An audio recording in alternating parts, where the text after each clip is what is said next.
गरमागरम असं पौष्टिक असं बाजरीच्या सूपची आज आपण रेसिपी बघणार आहोत. पौष्टिक असं आपण आज बाजरीचं सूप करणार आहोत. मी इथं 1 चमचा गावरान तूप घेतलेलं आहे. तूप छान तापलं की आपल्याला 1 चमचा जिरं टाकायचं आहे. जिरं छान तडतडलं की आपल्याला लसूण बारीक चिरून टाकायचा आहे. आपल्याला खूप ठेचून टाकायचं नाही आहे.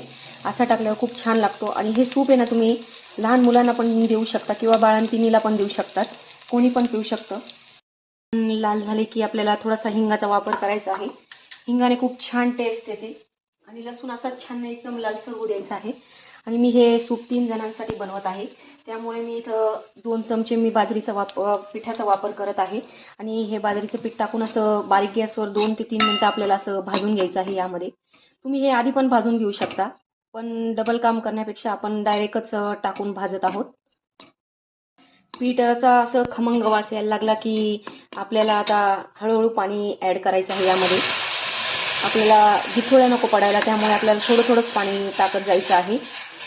आणि तुम्हाला लागेल त्या प्रकारे तुम्ही पातळ घट्ट ते तसं ठेवू शकतात सूप. हे बघा, मी 1 ग्लास पाणी टाकलेलं आहे. असं पातळच ठेवलेलं आहे. उकळून ते परत घट्ट होणार आहे आणि चवीनुसार मीठ टाकून द्यायचं आहे.